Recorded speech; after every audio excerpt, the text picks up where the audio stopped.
네, 그러면 기도하고 시작하도록 하겠습니다. 기도하시겠습니다. 하나님 아버지 감사합니다. 하나님 앞에 나와 사는 삶, 믿음을 갖고 사는 삶, 그것이 어떤 것인지 우리가 생각할 때 참 힘든 것이 많습니다. 신앙은 우리가 일반적으로 생각하는 생각과 참 많이 다르다고 생각합니다. 예수님을 제외하고 하나님을 제외하고 자꾸 우린 다른 것으로 그것을 채우려고 합니다. 주님, 우리의 열심도 우리의 노력도 그 모든 것보다 주님의 살아계심이, 주님이 우리랑 관계하고 싶으심이, 주님의 열심과 사랑이 더 크심을 우리가 기억하게 하시고, 그 은혜 안에 우리가 살아가고 있음을 기억하게 하여 주시옵소서. 말씀을 듣고 성경을 풀어가는 그 모든 과정 가운데 성령님 지혜 주셔서 이 말씀이 무슨 뜻인지 이해하게 하시고, 이 말씀 안에 우리가 어떻게 살아야 하는지 깨달을 수 있도록 도와주시옵소서. 감사드리며 예수님의 이름으로 기도드립니다. 아멘. 오늘 골로새서 2장 16절에서 19절인데 전체적으로 하고자 하는 내용은 비스무리해요. 바울이 지향하는 방향성은. 그래서 조금 해석을 좀 다른 각각 무슨 뜻인지 하지만 적용을 갔을 때 좀 비슷한 느낌이 들 거예요. 자, 그 전에 우리 한번 오늘은 16에서 17 그리고 18에서 19 AB 구조니까 이렇게 두 가지로 나눠서 우리가 보려고 해요. 먼저 16에서 17절 읽어드릴게요. 그러므로 먹고 마시는 것과 절기나 초하루나 안식일의 이유로 누구든지 너희를 비판하지 못하게 하라. 이것들은 장래일의 그림자이나 몸은 그리스도의 것이니라. 이렇게 얘기를 해요. 자, 음식이랑 절기, 유대인들이 살아가면서 유대인들에게 대한 좀 드러나지는 생활 습관에 특별한 게 두 가지가 있죠. 하나는 음식 관련해서가 있죠. 그들이 먹는 것과 안 먹는 게 다르죠. 레위기에 쭉 나오죠. 먹어야 되는 거, 말아야 되는 거, 먹어야 되는 거, 말아야 되는 거, 먹어야 되는 거, 말아야 되는 거. 그리고 먹는 방식도 다르죠. 막 꼭 손을 씻는다던가 더러운 게 묻으면 안 먹는다든가. 지금도 커셔 음식들은 그죠? 계속 그런 유대인의 특별한 음식으로 남아 있죠. 또 하나가 뭐죠? 절기예요. 뭐 맨날 안식일을 지킨다던가, 막 전쟁 기간에도 갑자기 나 전쟁 안 해 이러고 예배 드린다던가, 막 아무튼 그래서 실제로 역사 안에서도 막 몰살당하기도 하고. 자, 이 두 가지를 가지고 와요. 자, 일단 우리가 기본적으로 알아야 되는 게 있어요. 우리가 어떤 공간에 들어가서 난 너랑 달라 라고 보여주기 가장 쉬운 두 가지가 이거예요. 먹고 마시는 게 다른 사람과 그 생활 루틴이 다른 사람. 저 사람은 나랑 좀 다르네?가 느껴져요. 이해가 돼요? 그러니까 이런 거죠. 채식주의자네? 다르네? 이해됐죠?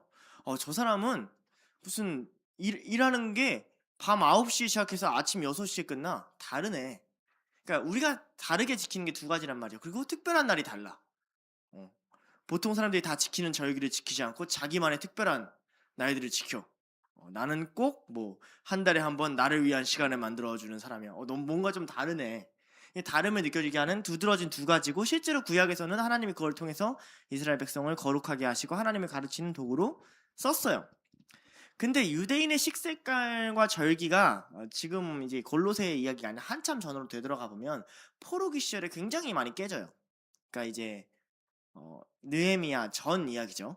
포로기 시절에 굉장히 디아스포라 되고 흩어지고 이러면서 외국에 갔잖아요. 그러니까 이제 만나는 음식들이 다르잖아요. 그죠? 그리고 그 주변에 사는 사람들의 생활 방식이 다르잖아요. 그러니까 생활 방식도 익숙해지고 먹는 것도 막, 그래서 돼지고기 같은 걸 먹어본 거죠. 그러니까 큰일이 나요, 안 나요, 당장에? 안 나! 자, 이제 요런 무리들의 유대인들이 생기기 시작했어요. 그럼 또 어떤 무리들의 유대인들이 생기기 시작했냐? 야, 말도 안 되지. 무조건 지켜야지. 쌉꼰대 같죠? 대표적인 인물이 다니엘이에요. 다니엘 1장. 나 무조건 야채만 먹겠다. 하시딤이라고 부릅니다. 이들의 뿌리에서 나중에 바리새인도 나오고 에세네파도 나오고 다 나오는데, 아무튼 이 하시딤들이 그런 사람들이 있었어요. 그러니까 이 사람들은 뭐예요? 율법을 지켜야지. 어느 곳에 있든지 어디에 있든지 무엇을 먹고 어떤 절기를 지킬지. 그러니까 이 절기를 지키는 거에 대해서 다니엘 같은 경우를 보면 뭐예요? 하루에 3번 예루살렘을 향해서 창문을 열어놓고 기도를 해요. 그것까지 다 지켜. 사는 방식이 완전 달라, 이 인간이. 늘 살았던 사람들이 있다는 거죠. 자, 일단 이런 문화와 배경을 알아야 돼요, 우리가. 그 전통이 얼마나 깊은지를. 왜냐면요, 우리 교회도 보면 새벽 기도 하나 없애는 게 진짜 교회에서 되게 어려워요. 그쵸? 성경에 새벽 기도 하라고 나와 있어요? 없어. 예수님이 새벽에 기도하셨다 정도 있어. 그럼 예수님이 한 거 다 할 거야? 안 하잖아. 근데 이제 그거는 우리한테 잘 맞아. 그러니까 막 이제 막 안 없애. 이런단 말이야. 우리가 고작 역사가 이만큼밖에 안 되는데도. 근데 유대인들은 어떻겠어요? 평생 그렇게 먹었고, 그렇게 안 먹는 사람은 평생 정죄했고, 평생 싸웠고, 평생 그걸 지켜왔어. 이 배경에서 그 사람들을 뭐라고 하냐면, 그런 이유로 너희들을 비판하지 못하게 하라. 자, 이 말이 먼저 나와요. 자, 비판하다라는 말이 원래 어떤 뜻이냐면, 법정에 가서 그 사람한테 불리한 판결을 내리는 걸 비판하다라 그래요. 그러니까 우리가 말하는 것처럼 단순히 너 그렇게 하지 마. 너 그따구로 살면 안 되지. 막 이런 정도 혹은 뭐 좀 더 비판적인 태도. 저게 맞아? 정도의 느낌이 아니라 이런 거죠. 석훈이가 법정에 예를 들면 과연 이 사람이 신학생으로서 옳은가 안 그른가 막 신학 논쟁이 됐어. 그때 억울하게 석훈이가 그렇게 하지 않았는데 그런 증거만을 모아서 판결을 내리는 걸 비판하다라고 그래요. 그러니까 여기 안에는 어떤 말이 있냐면 너희가 지금 골로새 이단들에게 당하고 있는 그 정죄와 비판이 부당하다라는 뉘앙스가 담겨 있어요. 아무도 너희를 비판하지 못하게 해 라는 말은 그들이 비판에 당했다는 얘기고, 그들이 비판에 당했다는 말이 불리한 판결을 내리는 거니까 그들이 바울이 없었을 때 끊임없이 불리한 판결을 당하고 있다는 걸 바울이 인정해 준 꼴이라고 해요. 니네가 지금 불리한 판결을 당하고 있어. 니네가 지금 부당한 걸 당하고 있어. 라는 걸 얘기해 주고 있다는 거죠. 자, 일단 먹는 걸 먼저 우리가 다뤄볼게요. 먹는 것 자체가 특별하다라고 여기는 무리가 생겼어요. 유대교 신비주의자들 뿐만 아니라 유대교 이후에도 AD 3세기, 4세기까지 우리가 어떤 걸 보면 좋냐면, 이거 직접적인 관련이 있는 건 아니지만, 여러분 마니교 아세요? 배화교, 무협지 좋아하는 사람들은 마니교 아세요? 마니즘? 네. 조로아스터교 이런 거 들어봤어요? 여러분 진짜 일반 교양 상식을 좀 채울 필요가 있을. 선과 아까 기독교의 뉘앙스를 가져오는데 이단 계열이거든요. 이단에서 좀 더 벗어나서 거의 다른 종교 수준이 된, 거의 이슬람처럼 그런 계열인데, 얘는 악신 있고 선신이 있어요. 그러니까 하나님이 두 명이야. 그 둘이서 배틀을 써. 그 사이에서 만들어진 게 지구야. 뭐 이런 계통이란 말이죠. 그때 이들이 뭘 중요하게 여기냐면 먹는 걸 중요하게 여겨요. 어디도 그렇죠? 불교도 그렇죠. 먹는 걸 굉장히 중요하게 여기죠. 살생을 하면 안 된다. 많이도 살생을 하면 안 된다는 개념이 있거든요. 마니교에서는 어떤 게 재밌게 있냐면, 이 빛의, 그러니까 선함과 빛을 함유하고 있는 야채들이 있다고 생각했어요. 그 대표적인 야채가 뭐냐면 오이, 멜론, 수박이에요. 그래서 이들은 오이, 멜론, 수박을 먹는 행위 그 자체로 자기네들이 빛의 입자를 흡수한다고 생각했어요. 되게 재밌죠? 그러니까 내가 오늘 좀 막 나쁜 생각 많이 했어. 내가 좀 오늘 그래. 그러면 집에 가서 뭐 먹어? 오이 먹어. 진짜요. 근데 우리가 잘 아는 기독교에 굉장히 큰 족적을 남긴 분이 과거에 마니교에 있다가 돌아온 분이 계시거든요. 누구예요? 어거스틴이에요. 어거스틴이 젊은 시절에 마니교 이단에 빠졌다가 돌아오거든요. 참 웃기죠. 자, 이러한 전통이 계속 남아 있어요. 종교 안에는 먹는 것이, 그러니까 우리는 약간 그런 게 없어요. 그런데 우리도 좀 그런 게 있죠. 아직 좀 남아 있어요. 우리 시대에 다시 부활하고 있어요. 무엇을 먹는가가 너다라는 개념들이요. 왜 그러냐면 과학이 발달하면서 먹는 게 인간한테 영향을 굉장히 많이 미친다는 걸 우리가 발견하게 됐거든요. 근데 우리가 여기에 약간의 종교심을 담아요. 이런 걸 자연 영양제를 먹으니까 나는 괜찮을 거야. 간이 안 좋네 밀크시스를 먹으니까 나는 이걸 먹음으로써 나아질 거야 라는 수많은 것들이 있단 말이죠. 실제로 효력이 있을지라도 때로는 그런 것들이 너무 과한 믿음이 되기도 하죠. 자, 이 먹는 문제가 단순히 골로새 교회에만 발생하지 않았다는 게 바울의 여러 가지 서신을 통해서 우리가 찾을 수가 있어요. 먼저는 고린도 교회에도 이런 문제가 있어요.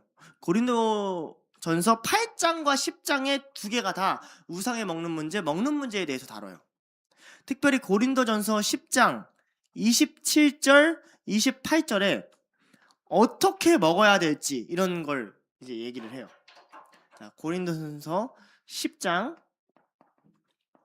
27, 28절을 읽어줄게요. 불신자 중 너희를 청할 때 너희가 가고자 하거든 너희 앞에 차려놓은 것이 무엇이든지 양심을 위하여 묻지 말고 먹으라. 누가 너희에게 이것이 재물이라 말하거든 알게 한 자와 그 양심을 위하여 먹지 말라. 그러니까 조금의 경우의 수는 다르지만 고린도전서에는 어떤 문제가 있었어요? 야, 이거 우상에 있는 건 먹으면 안 되지. 자, 그러니까 먹는 것과 우상을 동일시한 거죠. 그죠? 그걸 섭취하면 마치 악한 게 들어오는 것처럼. 여기서만 있는 게 아니라 로마서 14장에도 먹고 마시는 문제가 두드러져요.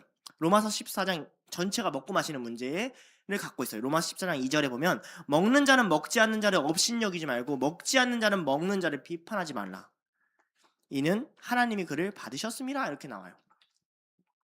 그러니까 교회에서 보면 골로새 교회, 고린도 교회, 로마 교회 계속 먹고 마시는 문제로 계속 충돌했단 말이죠. 유대교 뿌리에서 예수님을 믿은 사람은 예수님을 믿었지만 자기가 갖고 있는 전통이 너무 세서 야, 이거 먹지 말아야 되는 거 아니야? 라는 이쪽에 의가 있고, 오히려 여기서 자유케 된 사람들은 아직도 율법 꼰대 새끼들 안 먹어도 돼 해서 서로 비판하고자 하는 문제가 생긴 거죠. 바울의 결론이 뭘까요? 바울의 결론이 되게 재밌어요. 내 앞에 있는 사람이 무너질 것 같으면 난 안 먹을 수도 있어. 내 앞에 있는 사람이 은혜 받을 것 같으면 난 먹을 수도 있어요. 바울은 두 가지가 중요해요. 바울은 먹는 행위보다 존재가 중요해요. 하나님이란 존재, 사람이라는 존재. 그러니까 먹는 것이 어떤 것의 통로가 돼야 되지, 먹는 것을 지키고 안 지키고를 가지고 싸워서 사람이 낙심하거나 하나님께 영광이 안 되면 안 된다라고 하는 게 바울의 방향성이에요. 자, 로마서 14장 21절에 이렇게 나와요. 로마서 14:21. 자, 고기도 먹지 아니하고 포도주도 마시지 아니하고 무엇이든지 내 형제로 거리끼게 하는 일을 아니함이 아름다우니라. 이해됐죠? 또 고린도전서 8장 8, 9절. 음식은 8장 8, 9절. 음식은 하나님 앞에 내세우지 못하나니 우리가 먹지 않는다고 해서 더 못 사는 것도 아니고 먹는다고 해서 더 잘 사는 것도 아니니라. 그런즉 너희의 자유가 믿음 약한 자들에게 걸려 넘어지게 하는 것이 되지 않도록 조심하라. 이렇게 말한단 말이죠. 먹어도 되는 거 아니에요? 먹어서 사람을 낙심하게 할 것 같으면 왜 먹냐? 이런 거예요. 먹는 게 그렇게 중요하냐? 라는 거랑 같은 말이에요. 그렇죠? 자, 고린도전서 10장 31절. 그런즉 너희가 먹든지 마시든지 무엇을 하든지 다 하나님의 영광을 위하여 하라. 방향성이 잘못됐다 이 새끼들아, 이런 얘기죠. 먹고 마시는 게 정죄의 기준이 되면 안 된다. 골로새서에도 동일하게 얘기하고 있는 거예요. 바울이 인도하는 자유가 무엇인지 우리가 좀 알아야 돼요. 하나님 안에서 우리가 자유하다며요. 예, 자유해요. 자유하세요? 안 하시죠? 잘못하고 있죠. 많이 잘못하고 있어요, 교회가. 하나님 앞에서 자유하다는 건 뭐냐면요, 막무가내로 모든 사람이 다 살아도 된다는 뜻이 아니에요. 그쵸? 하나님이 주시는 자유가 사랑을 무너뜨리거나 하나님이 주시는 자유가 공동체의 평화를 무너뜨려서는 안 되잖아요. 그럼 어떤 게 자유일까요? 봐봐요. 먹어도 돼. 난 자유하니까. 근데 난 자유하니까 안 먹어도 돼. 자유라는 건 절제가 따라와야 자유가 온전하게 돼요. 절제를 못하는 자유는 자유가 아니에요. 자유처럼 느껴지지만, 내가 자유하게 행동하고 싶고 생각하지만 내 감정에 내가 끌려가는 거란 말이죠. 그건 절대 자유가 아니에요. 내가 화내기 싫은데 화내는 게 어떻게 자유예요? 그쵸? 내가 우울하기 싫은데 우울한 게 어떻게 자유예요? 자유롭지 못한 상태란 말이죠. 마찬가지로 음식이 나를 끌고 가면 자유롭지 못한 상태란 말이죠. 무엇이든지 먹어도, 언제 먹어도 아무도 뭐라고 할 자격이 없어. 그러나 언제든지 안 먹을 수 있어야 그게 자유한 사람이라고 성경은 보고 있단 말이죠. 바울이 그걸 보여주는 거예요. 나는 먹어도 돼. 난 우상에게 준 거 다 먹어도 돼. 내 양심 거리낌이 없어. 하나님 나 정죄 안 해. 근데 나 언제든지 안 먹을 수 있어. 언제든지 굶을 수 있어. 언제든지 내려놓을 수 있어. 이게 내가 말하는 자유야, 이런 거죠. 하나님의 영광을 돌리기 위해서라면 먹을 수도 안 먹을 수 있는 자. 자, 예수님도 마가복음에서 뭐라고 얘기냐면 음식 자체가 더러운 게 아니라 들어오는 게 더러운 게 아니라 나가는 게 더럽다라고 마가복음 7장 15절에서 19절도 그래요. 사도행전에 봐도 하나님이 먹지 못한 음식을 베드로에게 환상을 통해서 먹으라 하는 음식 자체를 벗어나는 장면들을 많이 보여주죠.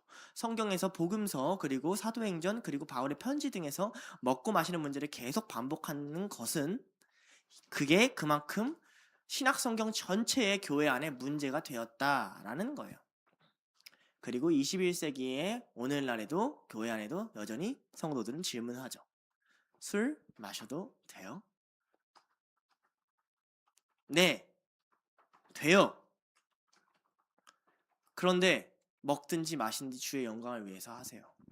먹든지 마시든지 너의 마심보다 사람이 더 소중하게 하세요. 형제의 거리낌이 없게 하세요.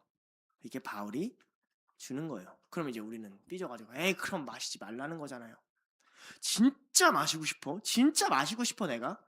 그러면 그만한 노력을 하세요. 누가 봐도 정죄하지 않고 거룩할 수 있는 술 마시는 문화, 누가 봐도 뭐라고 하지 않고 하나님의 영광을 폄훼당하지 않을 수 있는 술 마시는 문화를 만들어 가세요. 다짜고짜 술부터 처마시지 말고 세상 사람들처럼. 그만한 노력과 애씀을 하지 않으려면서 나는 술 마시고 싶은데 결국 술이 나를 끌고 가는 거잖아요. 그 충동이. 그러니까 자유인이 아니라고요. 그만큼은 돼야죠. 그래서 더 이상 아무도 술을 가지고 싸우지 않고 더 이상 이 문제를 가지고 고민하지 않아도 되는, 마치 수도원에 있는 수도사들이 서로 기도하고 애를 쓰면서 포도주 담그는 걸 가지고 누가 수도사들을 지적했겠어요. 그죠? 선례가 있잖아요. 저는 보통 그렇게 얘기합니다. 그러니까 당장에는 못 마시는 거네요. 예, 당장에는 그렇죠. 바울도 당장의 우상을 먹는 음식의 문제에 대해서 난 먹지 않겠다라고 얘기를 하거든요. 자, 두 번째, 절기입니다. 이 절기 문제가 조금 더 우리한테 예민할 거예요. 절기와 초하루와 안식일. 자, 여기 순서가 이유가 있어요. 절기와 초하루와 안식일. 자, 절기는 유대인들의 기본적으로 7대 절기를 얘기합니다. 자, 7대 절기. 우리 12지파, 12제자, 7대 절기 이 정도는 다 외우잖아요. 그쵸? 근데 이게 누가 대답할지 모르면 이제 뒤에 있는 신학생들이 대신 대답해 주잖아요. 그쵸? 자, 7대 절기. 자, 뭐부터? 6월절. 그 다음 6월절 했어. 그 다음에 마른 떡을 먹는 무교절. 자, 무교절 했어. 자, 6월절 무교절이 거의 붙어있죠. 그 다음 맥추절, 초실절이라도 하죠. 그 다음 칠칠절, 다른 말로는 오순절. 미안해요. 맥추절, 오순절. 그 다음에 이제 큰 텀이 있고 이거는 쭉 붙어 있어요. 거의 50일 안에. 그 다음에 예수님 오실 때 뭐 할 때 예수님 오요? 때 나의 이름 무슨 절? 나팔절. 그리고 모든 사람의 죄를 속하는 대제사장이 지성소에 들어가는 무슨 날? 대속죄일. 그리고 마지막 절기 초막절. 여러분 교회 다니는데 이 정도는 그냥 그 성경 공부고 나발이고 기억합시다. 알겠죠? 예. 하나 잊을 때마다 여러분의 중요한 기억 하나가 사라지길. 아니, 네. 자, 이게 1대적이죠. 딱 보니까 언제 1년 동안 일어나는 거죠? 1년 동안 일어나는 거란 말이에요. 그죠? 그 다음 나타나는 게 뭐예요? 너희가, 자, 오늘 16절 다시 보면, 2장 16절을 다시 보면, 그러므로 먹고 마시는 것과 절기나 초하루나 안식일로 가죠. 자, 절기나 초하루가 있단 말이에요. 초하루가 언제죠? 한 달에 시작하는 걸 초하루라 그래요. 그러니까 절기는 1년 기준이고 초하루는 매달 돌아오니까 한 달 기준이에요. 그리고 안식일은 1주 기준이에요. 이게 순서가 이유가 있어요. 이렇게 이제 절기를 지켰단 말이에요. 일주일에 지켜야 되는 안식일, 한 달에 지켜야 되는 초하루, 그 다음에 1년에 지켜야 되는 7대 절기. 이게 이제 이스라엘이 절기를 지켰던 기본적인 개념입니다. 특별히 안식일이나 칠대절기 같은 경우는 우리가 대충 다 알지만 초하루가 뭐 하는 날인지 잘 모르죠. 초하루가 한 달의 첫날이어서 그때 이제 번제를 드리라는 규례가 민수기 28장에 나와요. 근데 초하루 날이 뭐 때문에 중요하냐면 이때 성막이 세워져요. 이게 출애굽기 40장 2절에 보면 초하루에 세우라 그래요. 그러니까 하나님이 처음에 예배의 처소를 세우신 날이에요.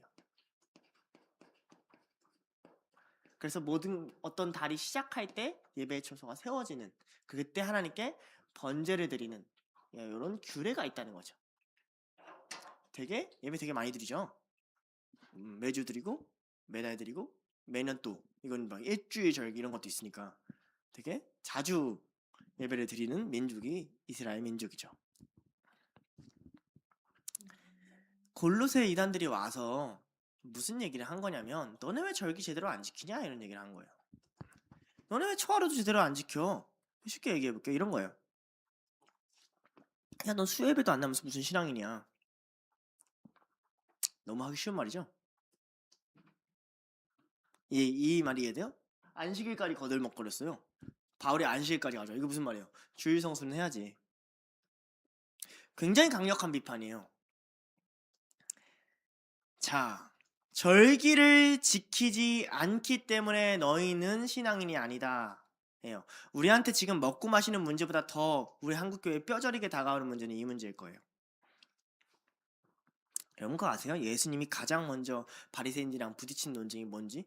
안식일 논쟁이에요. 안식일에 이상 먹는 거, 안식일에 손 씻는 거, 안식일에 마른 손 사람 고치는 거, 안식일에 병자 고치는 거. 예수님 약간 꼽주듯이 일부러 안식일에 막 고쳐요, 눈앞에서. 막 죽을 병 아닌데 막 손 마른 사람 고쳐줘요. 그러면서 막 생명을 구하는 것이 더 낫지 않냐. 그래서 약간 바리새인들 약간 기적 일어나서 말은 못하는데 속으로는 아 근데 죽을 병은 아니었는데 계속 막 일부러 막 제자들 먹게 놔둬. 손 안 씻고 막 먹게 장로 막 무시해. 빡치죠. 바리새인들이 모르겠어요. 예수님이 약간 저 사람이 의도적으로 그러네. 다음날 할 수도 있으면서 왜 그래요? 그러면서 예수님이 하는 말이 있어요. 인자는 안식일의 주인이다. 여러분 지금 바울이 무슨 싸움을 하고 있는지를 잘 알아야 돼요. 그렇다고 예수님이 안식일을 지키지 말라고 한 적이 없잖아요. 맞아요. 그렇다고 바울이 절기를 지키지 말라거나 안식일을 지키지 말라거나 예배드리지 말라거나 초하루를 지키지 말라고 한 적이 없어요. 그쵸? 여러분 수요 예배 나가고 마커스 나가고 주일 성수 지키는 게 잘못된 거예요? 잘하는 거예요? 잘하는 거죠? 근데 그걸로 칭찬하지 말라는 거예요. 이 말을 알겠어요? 자, 이 말을 다시 다른 말로 해줄게요. 골로새 이단들이 생각하는 구원받은 삶이 뭐냐는 거죠. 내가 생각하는 골로새 이단들이 생각하는 구원받은 삶이야 이런 거는 남들이 먹지 않는 것을 먹고 남들이 먹는 것을 먹지 않고 남들이 가지 않는 절기에 내가 절기를 지키는 게 이게 내가 보기에는 구원받은 것에 대한 증표야라고 생각했단 말이에요. 우리로 얘기해 줄까요? 술 안 먹고 담배 안 피고 네? 어디 가가지고 이상한 행위 안 하고 매주 주일날 교회 나오고 수요예배 나가고 새벽 예배 나가는 게 그게 예수 그리스도 믿는 구원받은 증표라고 생각했단 말이에요. 안 그래요? 우리 주일학교애가 그렇게 하면 걔 신실하다고 안 그럴 거예요? 그럴 거죠? 아니란 얘기예요. 이게 굉장히 도발적인 얘기예요. 그럼 바울이 생각하는 복음의 열매 예수 그리스도를 믿는다는 게 뭘까요? 1장을 다시 갈게요. 자, 골로새서 1장 찾을 수 있나요? 그냥 말해줄게요. 1장 4절. 자, 1장에 보면 1장 6절과 1장 10절에 열매에 대한 게 나와요. 다시 말하면 하나님 믿을 때는 이런 게 나타나야 돼. 자, 골로새 이단들은 하나님 믿으면 막 먹는 걸 더 잘 먹고 막 절기를 더 잘 지켜야 돼. 이렇게 생각했단 말이죠. 이단들은. 근데 바울은 뭐라고 얘기하냐면 1장 4절부터 볼게요. 이는 그리스도 예수 안에 있는 너의 믿음과 모든 성도에 대한 사랑을 들었으며 그 다음에 6절 갈게요. 이 복음이 이미 너희에게 이름에 너희가 듣고 참으로 하나님의 은혜를 깨달은 날부터 너희 중에 같이 온 천하의 열매를 맺어 자라는도다. 10절 갈게요. 주께서 합당하게 행하여 범사에 기쁘게 하고 모든 선한 일에 열매 맺게 하시며 하나님을 아는 것을 잘하게 하고 뭐예요? 예수 그리스도를 믿는 사람의 표지 사랑, 복음 전파, 하나님 아는 것을 꺼집어요. 그러니까 새벽 예배 열심히 나가고 주일 예배 열심히 나가고 수요예배 열심히 나갔는데 사랑이 없고, 교회 모든 모임 다 참여했는데 복음을 말할 줄도 모르고, 그리고 나서 야 너가 하나님 누구냐? 하나님 어떤 분이시냐라고 말했는데 할 말이 없는 삶이라면 여러분은 골로새 2단처럼 신앙생활하고 있는 거예요. 반면에 때로는 빠질 수도 있어요. 때로는 못 나갈 수도 있죠. 그런 사람들이 가끔 있잖아요. 일 때문에, 뭐 때문에 못 나가, 주일날 못 나가는 사람이 있어요. 그런데 그 자리에서도 누구보다 하나님 믿는 사람처럼 사랑하고, 그 자리에서도 어떻게든 내 옆에 있는 사람들에게 복음을 전하려고 그러고, 그 자리에서도 하나님이 누구신지 깨닫고 묵상하고 배우는 자라면 하나님께서는 누구에게 열매가 있다 하시겠느냐라는 걸 바울이 도발적으로 질문하고 있는 거예요. 두려워하셔야 해요. 교회가 어려운 지점이 이거예요. 전 늘 그렇게 생각해요. 하나님 예수 그리스도가 지어주는 멍에는 가볍다 그랬어요. 그런데 멍에는 두 개를 맬 수가 없어요. 여러분, 멍에라는 건 두 개를 동시에 맬 수가 없다고요. 여러분의 인생의 멍에가 왜 무겁냐면요, 예수 그리스도가 메어주지 않는 멍에, 그래도 초실절은, 그래도 나팔절은, 그래도 우상의 고기는 을 스스로 매기 때문에 그래요. 그러면 신앙이 그때부터 너무 무거워져요. 그리고 그 눈으로 사람들을 바라보기 시작해요. 쟤는 교회 안 나오던데, 쟤는 새벽 예배 안 나왔네. 그러니까 그 무게가 계속 나한테 가중돼요. 왜요? 내가 누군가를 정죄한 만큼 내가 그 일을 행하지 못했을 때 그 모든 무게가 다시 나에게 돌아오거든요. 그 일을 내가 끊임없이 한다고 할지라도 두려워져요. 왜요? 언젠간 어길 수 있다는 두려움이 내 안에 엄습해 오거든요.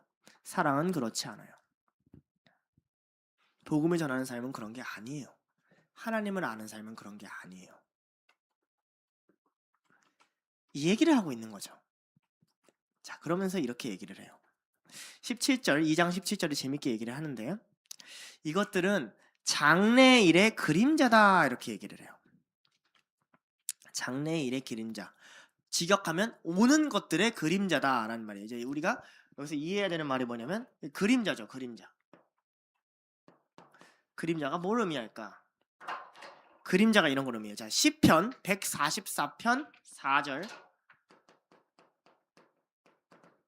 4절과 야고보서 1장 17절을 볼게요.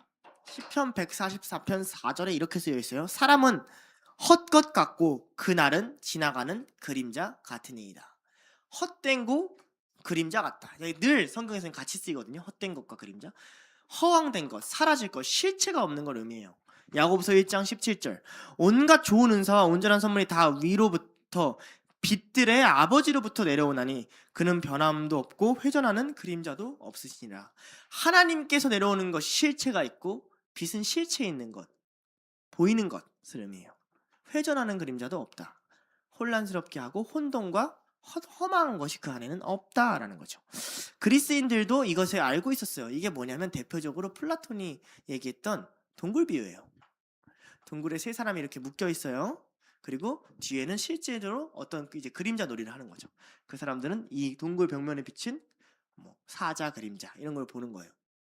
그러다가 이 사람이 갑자기 묶여 있는 걸 풀려나서 동굴 밖으로 나가서 실제 사자를 보았을 때 그 깨달음에 대해서 이야기하거든요. 실제 세상인 이데와 우리가 보는 현실 세계를 얘기를 해요.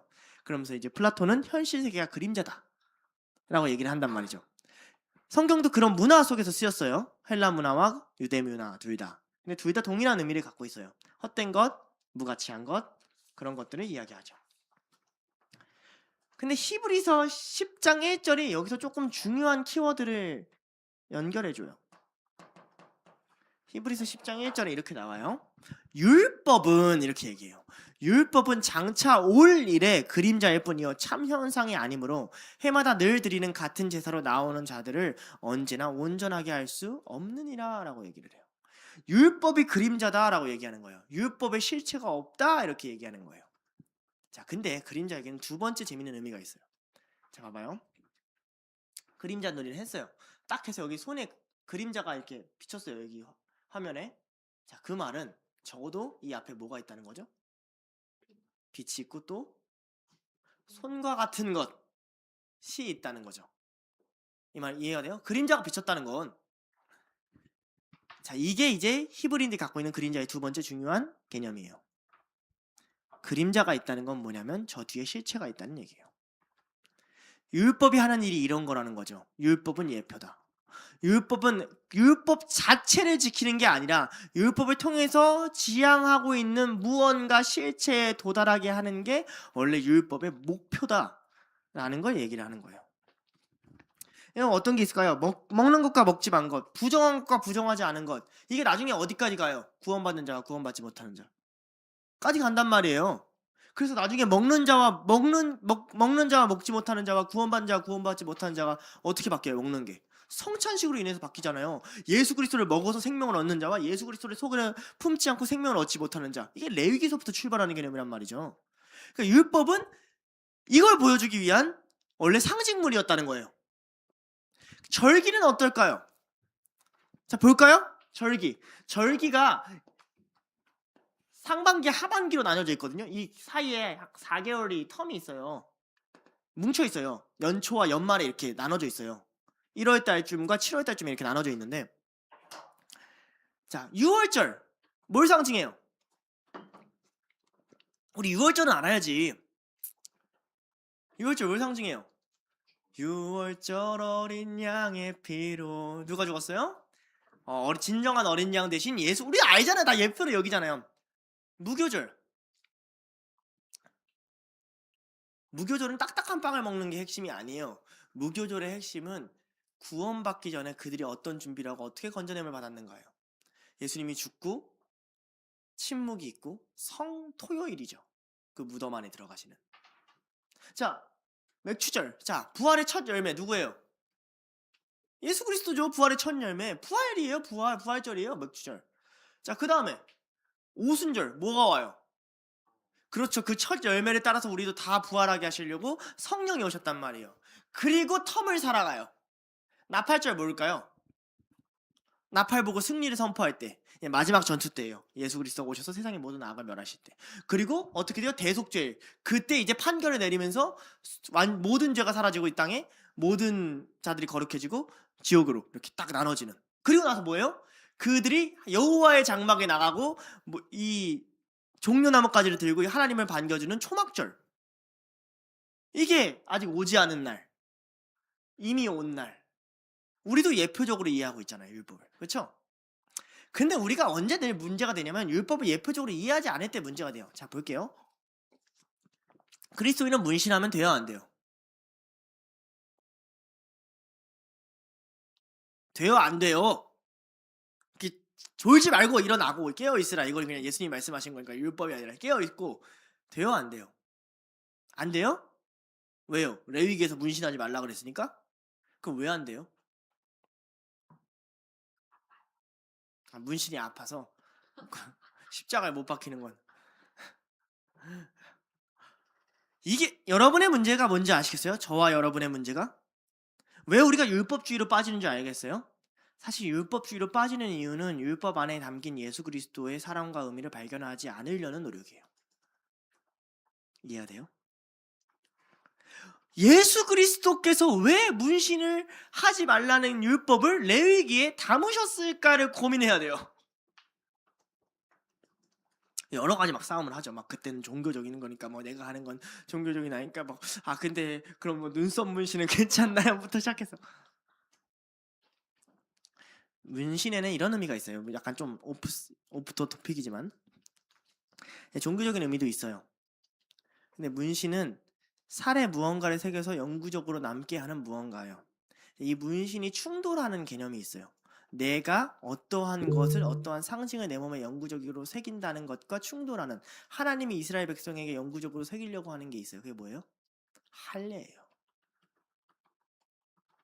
그러니까 나 외에는 다른 신을 섬기지 말라는 개념이 거기 안에 통용이 돼요.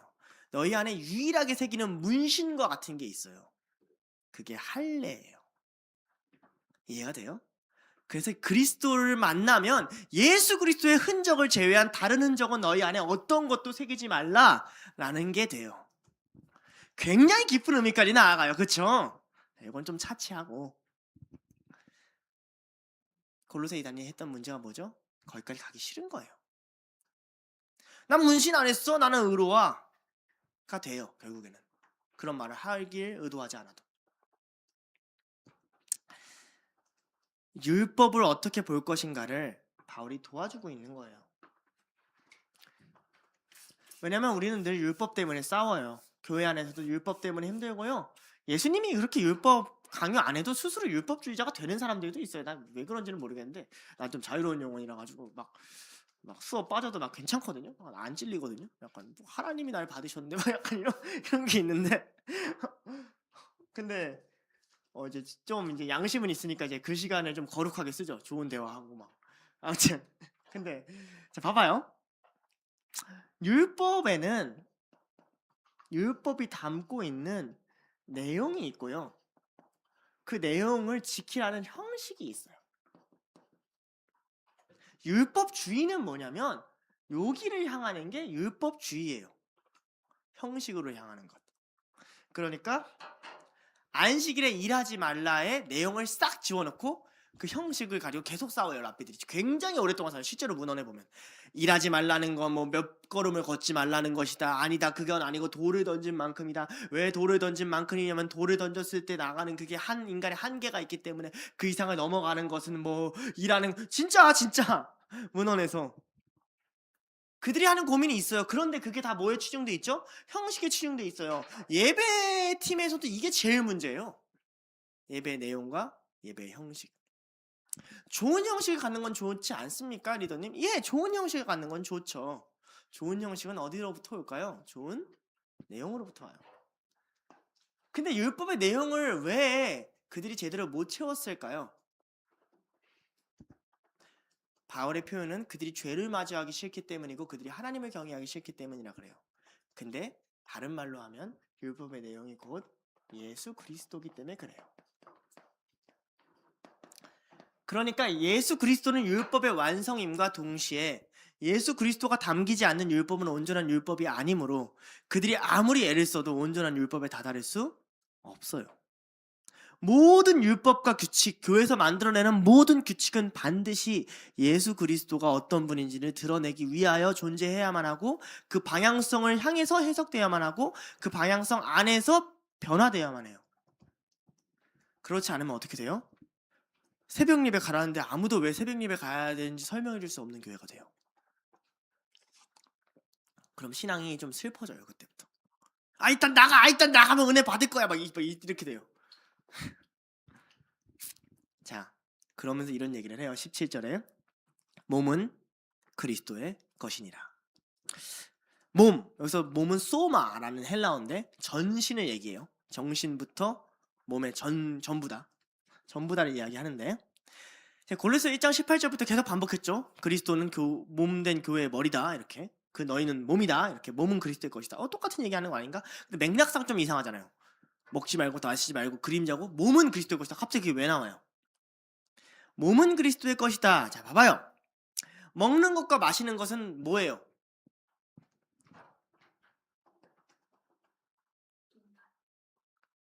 자, 몸이 하는 행위죠. 절기를 지키는 것도 몸이 하는 행위죠. 지금 뭘 나누고 있냐면 몸과 행위를 나누고 있는 거예요. 행위가 그림자다. 몸이 그리스도의 것이다. 자, 이 말이 무슨 말인지 이해해 줄게요. 여러분, 우리 한번 생각해 볼게요. 먹는 것과 마시는 것, 즉 행위, 어떤 절기를 지키는 것에 깊게 집중을 하면 어떻게 되는 줄 알아요? 그 절기를 지키는 자와 지키지 못하는 자를 계속 보게 되고 그걸 먹는 자와 안 먹는 자를 계속 보게 돼요. 그쵸? 그 관점으로 계속 보다 보면 우리가 놓치는 게 있어요. 이런 얘기죠. 바울의 말은. 그래, 그 절기를 못 지키는 그 사람을 누가 소유했어? 누가 소유했어요?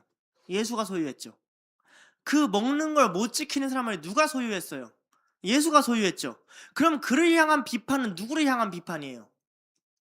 예수를 향한 비판이죠. 그럼 비판을 하면 돼요, 안 돼요? 안 되죠. 예수를 향한 비판이니까. 그렇죠. 그런데 만약에 내가 비판을 할 수 있다고 생각을 하면 어떻게 되는 거냐면 그 사람과 예수를 분리시키는 거예요.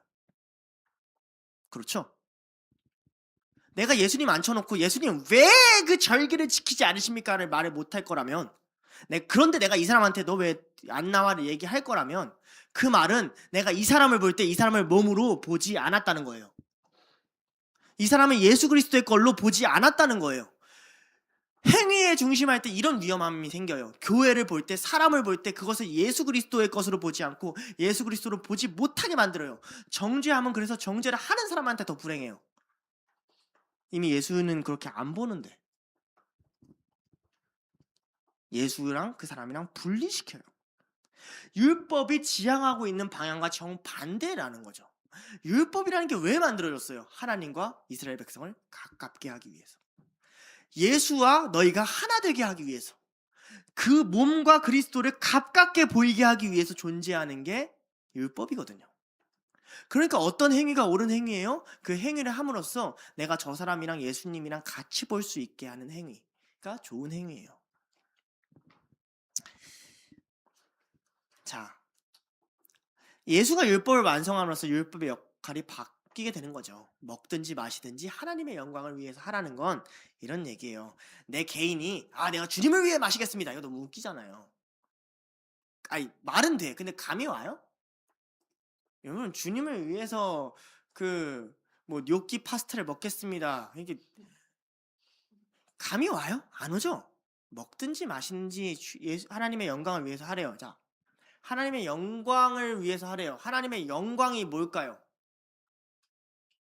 모르겠죠? 하나님이 가장 영광 받으신 통로가 뭔지 알아요? 십자가예요. 예수 그리스도만큼 하나님의 영광을 잘 드러내는 분이 없어요. 먹든지 마시든지 하나님의 영광을 위해서 하래요. 먹든지 마시든지 예수님과 관련되어 있어야 해요. 이해돼요? 메뉴 하나를 누군가 먹을 때도 이 사람에게 예수 그리스도가 보이고 심겨지고 들려지기 위해서 해야 돼요. 왜냐하면 예수 그리스도만큼 하나님의 영광을 잘 드러내는 분이 없거든요. 이를 통해서 그리스도가 선포하는 모든 것이 모세가 선포하는 모든 율법적 가치보다 더 높은 가치를 갖게 돼요.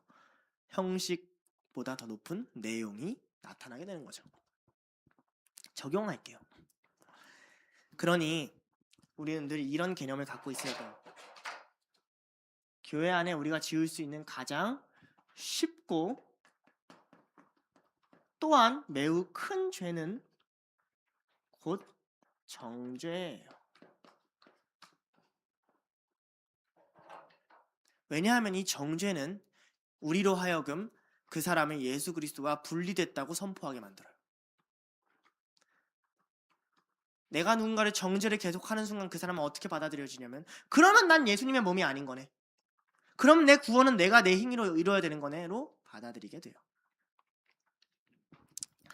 물론 이 말은 자유방임주의를 이야기하고 있지 않아요. 아무런 멍에도 매지 말라는 게 아니에요. 우선순위의 문제예요. 먹거나 마시거나 해서 먹지 말라는 게 아니에요. 먹어라, 마셔라라는 거예요. 그러나 무엇을 하든지 하나님이 기준이 돼야 된다. 술을 마시는가 아닌가, 주일 성수를 잘했나 아닌가, 그 안에 복음이 없다면요, 그 안에 사랑이 없다면요, 그 안에 하나님을 아는 게 없다면요, 도대체 무슨 의미가 있냐는 거죠.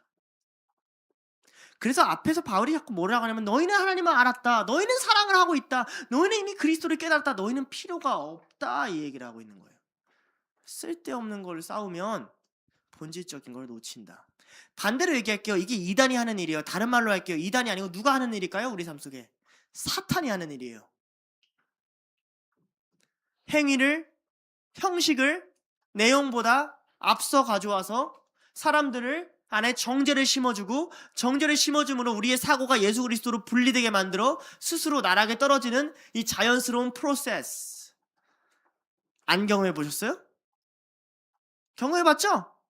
어떠한 그 진짜 내용보다 내가 해야 되는 행위들과 책임감들이 앞서게 되고, 그걸 지키고 못 지키고로 나를 판단하게 되고, 그 위계질서 안에 나는 잘하는 사람 못하는 사람이 결정나게 되고, 잘하는 사람은 더 높은 대가를 받는 것 같고 못하는 사람은 낮은 대가를 받는 것 같고, 그 안에 두려움에 떨게 되고 정죄받게 되고 싸우게 되고, 나 스스로 예수님을 믿는다고 고백하면서 점점 예수님과 내가 분리되고 있는 그 상황. 이미 나는 예수님의 구원으로 충분했었는데, 난 이미 하나님의 구원으로 충분했었는데 어쩌다 내가 이렇게 하나님과 분리가 됐지? 라고 생각하게 되는 그 상황.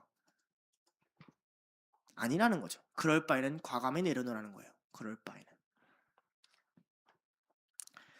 형식이 없는 사람은 없어요. 그쵸? 몸이 있는데 행위가 없는 사람은 없잖아요.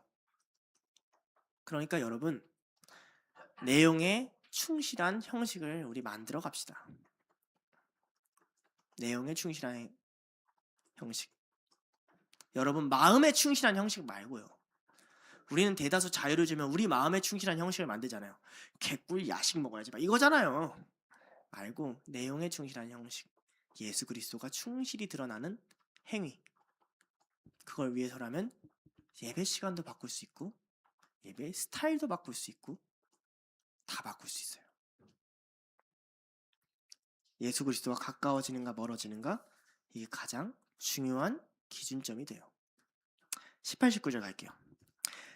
아무도 꾸며낸 겸손과 천사 숭배를 위로 정죄하지 못하게 하라. 그가 그 본 것에 의지하여 그 육신의 생각을 따라 헛되이 과장하고 머리를 붙들지 아니하는지라. 온몸이 머리로 말미암아 마디와 힘줄로 공급함을 받고 연합하여 하나님이 자라게 하시느니라. 자, 꾸며낸 겸손. 되게 어려운 헬라어로 제가 한번 읽어드릴게요. 좀 자랑하려고. 타피노프로스나이 이란 말이에요. 타피노프로스나이 멋있죠? 뭐 어디 가가지고 누군가 약간 새끼가 막 진짜 착하지도 않은데 막 진짜 허세 떨면은 타피노프로스나이 그냥 박아버리세요. 꾸며낸 겸손. 근데 성경에는 꾸며낸이란 말이 없어요. 근데 겸손이란 말에 어떤 단어가 합쳐진 단어예요. 원어로 치자면 겸손한 생각이란 뜻이에요. 근데 겸손한 생각이라는 단어는 그 자체로는 긍정적으로 들리잖아요. 근데 뒤에 천사 숭배라는 굉장히 부정적인 걸 갖고 오고 정죄하지 말라는 걸 가져와요. 그러니까 겸손한 생각은 결국 뭘 말해요? 겸손한 척한다라는 걸 말해요. 그래 다 겸손하지. 그래서 참 웃기게 뭐냐면 이 겸손한 생각이라는 말을 어디다 적어놨죠?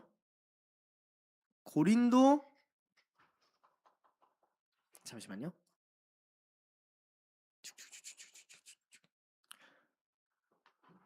네, 안 적어놨는데 고린도전서 4장 한번 가볼까요?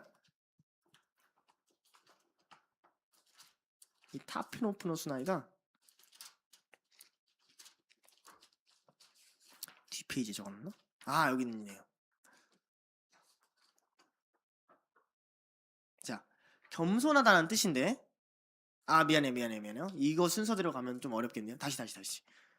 일단 여기 뒤에 퍼즈. 네, 뒤에 가서 좀 더 설명해 드릴게요. 자, 그러니까 그들이 뭘 한 거냐면 천사들 앞에서 그 천사를 막 높이고 막 신적인 걸 얘기하니까 나는 나를 잘 낮추고 겸손한 사람이다라고 생각했다는 거예요. 그러면 일단 우리가 먼저 설명해야 될 게 천사 숭배를 조금 먼저 설명을 해야 될 것 같아요. 천사 숭배가 도대체 뭘까? 천사를 왜 숭배한가? 오, 천사님이시여 뭐 이런 건가? 맞으면서 아니에요. 그러니까 이게 참 어려운 게 뭐냐면 우리 개신교는 천사에 대해서 굉장히 안 다뤄요. 근데 성경에는 분명히 천사의 존재를 드러내고 누가복음 같은 복음서는 천사를 되게 좋아해요. 예수님이 기도할 때 막 천사가 와서 수종 들어요. 그런데 그러다 보니까 유대교 안에서는 어떤 문제가 생기냐면 유대교 2단 계통에서는 천사를 숭배하는 계통이 나타나기 시작했어요. 가장 초기 유대교에서는 어떻게 천사를 숭배했는지가 안 나타나지만 4세기 이후, 그러니까 좀 지났죠. 성경으로 치자면 성경이 2세기에 쓰여졌으니까 이후에 쓰여진 책들을 보면 이렇게 돼 있어요. 천사를 숭배하는 것들이 많이 나오는데 이 근원이 어디서 나오냐면 우리가 위경이라고 말하는 말라기와 마태복음 사이에 쓰여진 유대교 문헌들이 있어요. 마카베오서 같은 데를 보면 마카베오상 7장 41절 안 적어도 돼요. 마카베오하 막 15장 22절 바룩서 이런 데를 보면 그들이 하나님께 기도하지 않고 누구랑 소통하고 기도하는 줄 알아요? 천사랑 소통하고 기도를 해요. 그렇다고 그들이 여호와 하나님을 안 믿었을까요? 믿었어요. 근데 어떤 개념이었냐면 그러니까 여기에 이게 이단이 될랑말랑한 굉장히 묘한 지점이거든요. 이런 거예요. 가톨릭은 그래서 이걸 위경을 안 넣고 제2경전을 넣거든요. 천사의 자리에 성인을 넣어야 되니까. 그러니까 내가 하나님과 소통하고 싶어요. 근데 하나님의 소식을 누가 갖다 주죠? 마리아에게? 천사가 갖다 주죠. 그쵸? 그럼 나는 이제 하나님의 소식을 누구한테 가지고 올려보내야 되죠? 천사한테 올려보내야 돼요. 그쵸? 근데 천사가 인격이 있어요, 없어요? 없어요? 성경에 보면? 있어요, 있어. 막 미카엘이 나와가지고 예수님이랑 막 사탄이랑 싸워요. 이 마귀 새끼 막 이러면서 예수님 저 사람은 좀 이거 나와요. 예, 선지서에 보면. 그러니까 천사가 인격이 있다고 봐요. 하나님 비인격적인 존재. 예수님이 회의를 하잖아. 천상 회의를 한단 말이에요. 욥기에 보면. 그럼 천상 회의를 하는데 비인격체랑 회의하면 너무 웃기잖아요. 이거 애기들이 속군요리 하는 거잖아요. 인형 앉혀놓고 너는 어떻게 이거 아니란 말이에요. 인격이 있긴 있어요. 인격이 있으니까 타락도 하는 거예요. 그러니까 근데 이렇게 생각하는 거죠. 아, 인격이 있는데 이 사람이 내 말을 전달해 줘야 돼. 근데 이 사람이 갑자기 네 말 보고 이 새끼 말투 마음에 안 드네. 이런 거죠. 그러니까 약간 우리가 챗GPT한테 질문을 하는데 갑자기 챗GPT가 반란을 일으키는 거예요. 위대한 반란이 아니라 갑자기 그냥 인품적인 반란. 갑자기 야 그딴 식으로 말하면 나 안 찾음. 막 이렇게 올라오는 거예요. 무섭게. 그 천사는 어떻게 해요? 천사님 왜 그러십니까? 우리 천사님. 천사 숭배가 시작됐어요.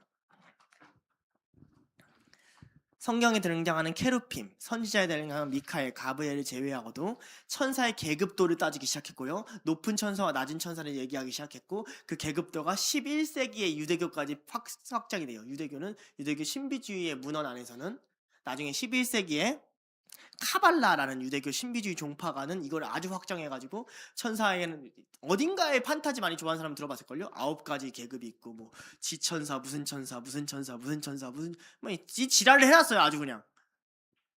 여기 시작이 이래요. 이 모든 논의의 시발점이 뭐냐면 천사라는 존재가 인간이라는 존재보다 높다라는 사고예요. 그가 하나님과 가깝기 때문에 더 높은 거예요. 그리고 하나님과 가까운 존재가 더 영적으로 높다라는 개념은 구약 성서 안에서만 보자면 그다지 틀린 개념은 아니에요. 하나님과 가까운 자, 하나님이 앞을 대면한 자, 하나님이 늘 하나님과 더 높았고 그들이 늘 하나님 앞에서 거룩한 자라고 부름을 받았으니까요. 모세가 대표적인 케이스죠. 그렇죠? 그러니 하나님 옆에 영적인 존재로 그를 바라보고 수호하는 천사들은 당연히 인간보다 높다라고 생각을 했어요. 바울은 이거에 과감히 반대를 해요. 왜요? 왜 우리가 천사보다 더 높을까요? 왜 우리가 히브리서의 말처럼 천사가 흠모하는 존재일까요? 왜냐하면 우리가 그리스도의 몸이기 때문이에요. 이보다 더 가까울 순 없어요. 우리가 천사들보다 높다라고 선포하는 게 바울의 신학이고 히브리서의 신학이에요. 그럼 천사는 지금 뭐예요? 천사는 지금 뭐해요? 천사가 하는 일을 알려줄게요. 성령이 우리 안에 있어요. 그리고 하나님이 우리를 자라게 하고 소통하게 하세요. 하나님이 우리에게 직접 말씀하시고 성령을 통해서 우리 그 모든 것을 해석시키세요. 천사는 그럼 쳐놓을까요? 아니요. 보호자를 해요. 우리를 예수 그리스도처럼 거룩하게 보호자하고 칭송해요. 그러니까 이런 거예요. 천사가 할 때 케루핌, 가장 먼저 등장하는 그룹이라는 천사가 창세기에 등장하는데 하는 일이 뭐냐면 거룩하지 못한 것에 거룩한 것이 들어올 때 회전하는 불칼로 에덴 동산을 막고 생명나무 안에 못 들어오게 만들어요. 그런데 영생이신 생명나무 그 자체가 우리 안에 들어왔네요. 자, 그럼 이제 불칼 밖에 우리가 있어요? 아니면 에덴 안에 우리가 있어요? 하나님의 나라가 우리 안에 임했고 우리가 하나님 나라 안에 임했죠? 그렇죠? 거룩하지 못한 것이 우리가 들어올 때 누가 지켜요? 이해돼요? 이게 동방 종교 전통에 오랫동안 갖고 있는 수호천사 개념이에요. 좀 잘못 생각하면 안 되는 게 이게 잘못 가져서 개개인마다 수호천사가 따로 있어 이렇게 나중에 좀 잘못 확대해서 그랬는데 그게 아니라 하나님을 수호하던 영이 하나님과 하나 된 교회를 지킨다 라는 개념이에요. 되게 멋있는 개념이에요. 왜 교회가 안 무너져? 하나님이 그곳에 계시니까. 하나님 그곳에 계시는데 그 누가 지켜? 하나님은 위엄 있으신 분이거든요. 그의 종들이 그의 길을 열고 그의 종들이 대접을 붙고 그의 종들이 세상을 멸망시킬 때 성도는 어린 양과 함께 진군하거든요. 이 그림을 그려가요. 우리는 굉장히 존귀해져요. 그 안에서 천사가 하는 일 때문에 우리도 더 존귀해져요. 느낌을 알겠어요? 이런 느낌으로 개념을 좀 가지면 될 것 같아요. 그러니까 우리가 천사를 굳이 숭배하거나 그들에게 말을 걸 이유가 딱히 없다. 다만 여러분들이 진짜로 말을 걸어야 될 세상은 천사가 아니라 여러분 안에 계신 성령님이에요. 제발 성령님께 말 좀 거세요. 개무시 좀 하지 말고. 성령님 안에 계시죠? 죄송해요. 제가 맨날 무시해가지고. 자, 다시 돌아올게요. 질문 와가지고. 자, 그런데 어 천사가 또 높게 여겨지는 또 다른 이유는 묵시문학 때문에 그래요. 묵시문학 대표적으로 요한계시록을 보면 세상을 멸망시키는 일에 누가 보통 다 움직이죠? 천사들이 움직여요. 대접을 쏟으면 세상이 망하고. 그러니까 천사라는 건 자연스럽게 경외의 대상이 돼 버렸단 말이에요. 두려우니까. 그 사람이 대접을 쏟으면 내가 죽어 어떡하지 막 이런 감정이 든 거죠. 그러나 바울은 계속 이런 얘기를 해요. 로마서 8장 38절 하나님의 사랑에 대해서 얘기하는데 내가 확신하노니 사망이나 생명이나 천사들이나 권세자들이나 현재일이나 장래일이나 능력이나 하나님의 사랑에서 너희를 끊을 수 없다. 고린도전서 6장 13절 우리가 천사를 판단할 것을 알지 못하느냐? 그러하거든 하물며 세상 일이랴. 우리가 이제 뭐예요? 천사를 판단해요. 우리는 천사보다 높다는 얘기예요. 천사가 우리를 정죄하거나 판단하지 않아요. 천사가 우리한테 와서 하나님 쟤 아닌 것 같은데 말 못해요. 왜? 예수 그리스도 취급받거든요. 그리스도 안에 있는 자들이 존귀해요. 그러니까 우리가 기도할 수 있죠. 주님, 주의 종들을 보내서 천사들을 보내서 내가 지금 기도하는 걸 해서 보내서 이 땅에 황무하고 악한 것들을 주님 거룩하고 의롭게 하소서 기도할 수 있어요? 없어요? 있어요. 우린 그럴 자격이 있어요. 멋있죠? 갈라디아서 1장 8절 그러나 우리나 혹은 하늘로부터 온 천사라도 우리가 너희에게 전한 복음 외에 다른 복음을 전하면 저주받을지어다. 자, 그럼 천사가 다른 복음을 전할 수 있나요? 라는 개념은 나중에 나오는 사탄도 광명한 천사로 위장한다라는 갈라디아서의 말을 가져오기 위함이에요. 그러니까 위장한 천사들이 있다. 뭐 이런 개념을 바울이 가져오는데 좀 차치해두고 예수 그리스도로부터 받은 복음이 높아요? 천사가 높아요? 복음이 높다라는 거예요. 이게 되게 중요해요. 우리도 높아요. 근데 우리보다 높은 게 뭐예요? 복음이에요. 복음. 우리를 이끌고 가는 주체. 우리를 예수 안에 연합하게 하는 주체. 야, 그거 웬 다른 게 없어. 그게 제일 높아. 그게 제일 세. 그래서 우리가 복음을 가지고 있는 한 그 어떤 존재도 숭배할 이유가 없어. 라고 얘기하는 거죠.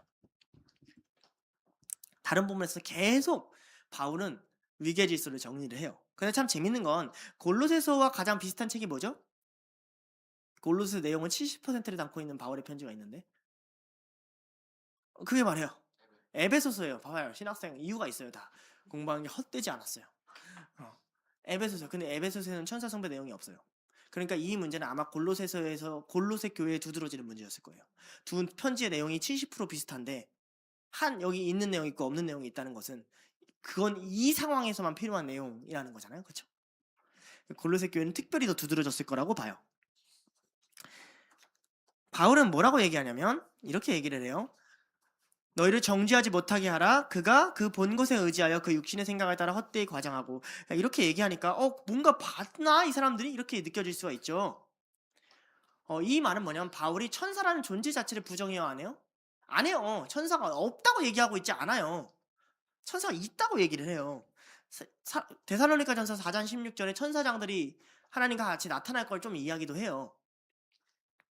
근데 천사 숭배를 가지고 너네를 정죄한다는 게 문제예요. 정죄하다는 게 여기서 심판을 하다예요. 아까 얘기했죠. 묵시문학에서 천사들이 심판을 했다고. 그러니까 이걸 가지고 너네 심판받을 거야 이렇게 얘기하는 거죠.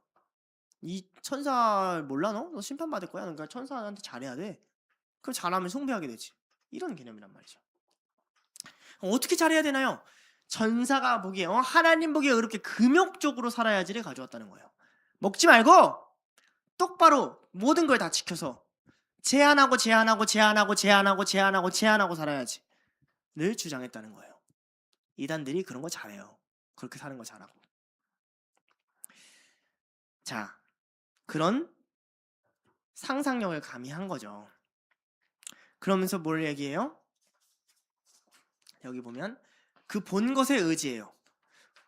의지한다는 말이 사실 원어적으로는 어딘가 안으로 들어간다라는 거예요.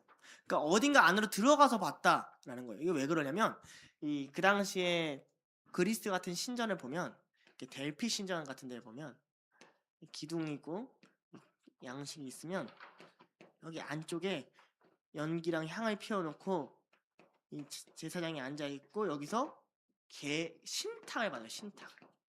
델포이 신탁 들어봤어요? 그리스 로마 신화 안 봤군요. 신탁을 받아요. 그러니까 그 안으로 들어갔다는 걸 의미해요. 어떤 걸 세워놓고 그 안으로 들어가서 어떤 신적인 계시를 받는 그런 걸 의미해요. 그들은 그리고 나서 육신의 생각을 헛되이 과장한다 그랬어요. 자, 아까 전에 겸손한 생각이 겸손이 뜻하는 것이 아닐 거다 그랬잖아요. 그래서 과장한다는 말이 뭐냐면 교만하다라는 뜻이에요. 정확한 원어는 부풀리다는 거예요, 이렇게. 근데 구약도 그렇고 신약도 그렇고 교만을 어떻게 설명하냐면요. 빵빵하게 부푼 상태를 의미해요. 빵빵하게 부풀면 어때요? 불안하죠. 폭 치면 어떻게 돼요? 빵 터지죠. 교만한 자예요. 그런데 고린도전서 4장 6절, 18절, 19절에 이 단어는 다 교만한 단어로 쓰여요. 교만하다, 교만하다. 그러니까 그는 헛된 생각을 교만하게 한다라는 뜻이에요. 근데 그 앞에 뭐냐면 헛되다, 텅 비단 말이거든요. 자, 그럼 다시 이 말 해볼게요. 텅 빈 생각을 부풀렸다라는 거예요. 느낌이 좀 다르죠? 어떤 걸 받았는데 그게 텅 빈 생각인데 그걸 부풀린 거죠. 여러분, 그런 사람들 있어요. 대화하다 보면. 텅 빈 생각을 부풀린 사람들. 이런 사람들은 대화하면 미칠 것 같아요. 이런 거죠. 이런 거예요. 길을 가다가 뭘 봤대. 무서워서 뭔가 잘못 볼 수 있잖아. 뭐 귀신 본 것 같아. 근데 이제 그걸 부풀리는 거예요. 내가 본 게 귀신이면 어떡해? 근데 그러면 어떡해? 그럼 가면은 걔가 있는 거야? 그럼 어떡해? 이해돼요? 이 상태를 얘기하는 거예요. 텅 빈 생각이 부풀려진 상태가 교만이에요. 진짜 웃기죠? 여러분 안에 헛된 생각들이 부풀려지면 여러분은 교만하게 돼요. 실체가 없고 텅 빈 생각들이 여러분 안에 가득 차게 되면 여러분은 교만하게 돼요. 이게 되게 중요해요. 헛되다는 말은 그래서 늘 뭐랑 같이 쓰냐면 믿음이랑 같이 써요. 헛되지 않은 게 뭐예요? 예수 그리스도를 향한 믿음이에요. 그들은 천사라는 실제로 있지도 않는 체계를 계속 부풀려가지고 막 9단계를 만들고 뭐 어떻게 해야 되고 그 천사의 특징을 만들고 막 판타지를 쓰고 있는데 지랄 난리가 난 거죠, 머릿속에서. 그러면서 그것은 그들의 육신의 생각이라고 해요. 여기서 육신은 사르크스인데 이 사르크스는 좀 전에 있었던 몸인 소마랑 대조되는 말이에요. 전신과 진짜 살덩어리라는 뜻이에요. 근데 이 사르크스가 긍정적으로 쓰일 때가 있어요. 그게 뭔지 알아요? 요한복음 1장에 예수 그리스도께서 태초에 말씀이 계시되 말씀이 육신으로 오셨다 쓸 때예요. 실체가 있는 육체 덩어리를 얘기해요. 그러니 우리가 믿는 예수 그리스도는 실체가 있는 육체 덩어리로 왔지만 그들은 육체 덩어리를 가지고 허황된 생각으로 나아가더라. 하나는 텅 빈 줄 알았지만 실체를 가지고 왔고 하나는 내 몸을 가지고 이상한 데를 가더라를 얘기하고 싶은 거죠, 바울은. 자, 그리고 나서 다시 19절에 이제 1장부터 이어온 열매 비유를 이어가요. 1장에 보면 하나님을 아는 것, 복음을 열매 맺는 게 열매라 그래요. 근데 2장 7절에 보면 이제 다시 뿌리로 간단 말이에요. 뿌리를 박으며, 믿음의 뿌리를 박으며. 19절에 가면 그게 자라나요. 그래서 골로새서 1, 2장에는 어디에 뿌리를 내려야 될지, 어떻게 자라나야 될지, 그리고 무슨 열매를 맺어야 될지가 상징적으로 여러 건데 산계되어 있어요. 모든 교회는 여러분 각자 특별한 부르심이나 각자 특별한 계시나 특별한 상징을 위해 부르심을 받지 않았어요. 하나님이 너한테만 특별히 다른 말을 하지 않는다고요.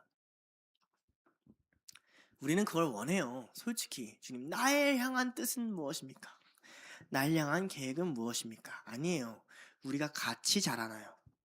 같이 뿌리를 내리고 같이 교회가 돼서 같이 자라나서 하나의 열매를 맺어요. 이게 바울이 그려가는 그림이에요. 너희가 자란다. 너희가 같이 자란다. 저기에는 그 특별한 이단의 주체로서는 그 우리가 관찰했을 때 봤다시피 단수로 나오거든요. 그가 그의 생각이에요. 특별하게 한 사람이 어떠한 특별한 걸 계속 강요를 해요. 교회는 그렇지 않아요. 말씀 앞에 서서 성령 앞에 서서 쓴 교회들은 바울이 떠나 있어도 예수 그리스도라는 그분 중심 안에서 끊임없이 함께 열매를 맺으며 자라가요. 그러면서 이렇게 얘기해요. 하나님이 자라게 하시느니라 이렇게 말을 해요. 자, 이것은 고린도전서 3장 16절에 갖고 있는 개념이에요. 나는 심었고 아볼로는 물을 주었을 때 오직 하나님께서 자라게 하시다니. 이건 바울이 교회에 대한 개념이에요.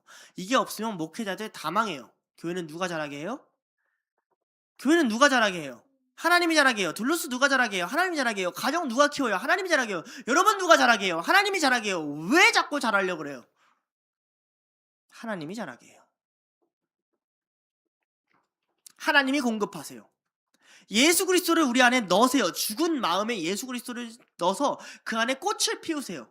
각 성령이 들어가서 열매를 맺게 하세요. 농부는 하나님이세요. 예수 그리스도는 나무예요. 우리는 붙어 있는 것뿐이에요. 접붙임된 가지예요. 메마른 심령 가운데 끊임없이 하나님이 물을 부어서 힘을 주시고 채우세요. 우리가 얻어야 되는 건 특별한 신비적 계시나 신탁이 아니에요. 예수 그리스도 그분이 우리 안에 있는가 없는가예요. 적용하고 마치려고 할게요. 교회에서 우리가 하는 대다수의 싸움이 금욕주의적 싸움 같아서 저는 너무 안타까워요. 더 쪼개고 더 하지 말고 더 잘 일어나고 뭐 이제 나중에 가서는 교수님 중에서는 누군지 뭐 말해도 의미가 없지만 자꾸 아침에 일찍 안 일어나는 것도 신앙이 아니다라고 하는데 막 속이 터져 죽. 니는 알러지가 없나 보지 아침에 피면 속에서 막 정죄하게 정죄 받으면 정죄 막 오고 막 이러거든요. 주님 저들을 용서하옵소서 막 이러고 있고 내가 진짜. 근데 그가 하려는 데는 의도가 있죠. 말이 있죠. 아침에 일어나야 네가 새벽에 하나님도 찾고 그 시간에 뭐 고요하고 뭐 그래 좋아요. 네 말 다 맞아요. 정말 그게 핵심인가요?를 묻고 싶죠. 큐티 한다고 구원받나요? 아니에요. 구원받는 건 뭐예요? 천국 가는 거예요? 아니에요. 예수 그리스도와 함께 하는 거예요. 천국 가는 게 구원의 핵심이 아니라. 그럼 다시 물어볼게요. 큐티 한다고 예수 그리스도와 함께 하나요? 그럴 수 있어요. 그렇지 않을 수도 있고요. 그럴 수 있게 큐티를 하는 게 맞아요. 예수 그리스도와 함께 하는 게 중요하지 큐티 안 중요. 안 해도 돼요. 기도한다고 하나님 믿나요? 아니죠. 근데 기도하지 않고 하나님 만날 수 있는 더 좋은 방법이 있으면 저한테 알려주세요. 그렇지만 저는 이렇게 기도하는 게 더 하나님 앞에 가까워짐의 의입니다.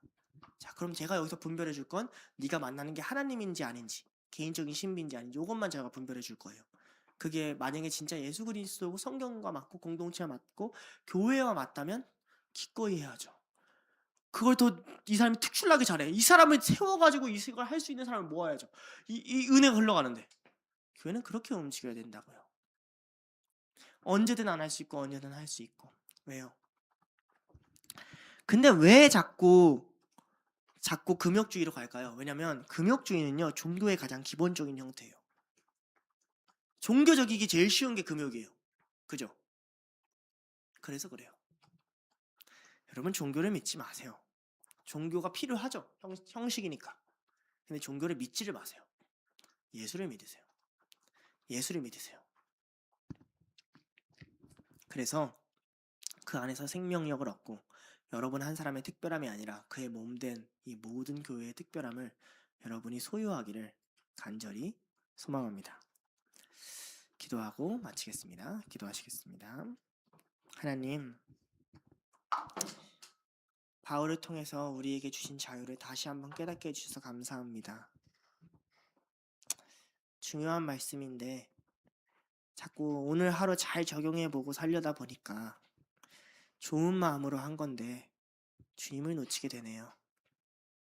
분명 주님을 위해서 잘하겠다고 실력도 키우겠다고 한 거고 주님을 알기 위해서 성경도 보겠다고 한 거고 주님이랑 가까워지기 위해서 섬기겠다고 한 건데 또 그것에 매여 예수를 놓치게 되는 우리를 바라봅니다. 주님 우리를 자라나게 하옵소서. 우리 안에 당신이 자라나게 하옵소서. 우리 안에 성령님께서 모든 것을 공급하여 주셔서 먹고 마시는 일에 싸우지 않게 하시고 절기를 가지고 싸우지 않게 하시고 허황된 생각에 사로잡히지 않게 하시고 살아계신 하나님 당신과 누리고 기뻐하고 자라나는 그런 둘로스가 될 수 있도록 인도하여 주시옵소서. 감사드리며 예수님의 이름으로 기도드렸습니다. 아멘.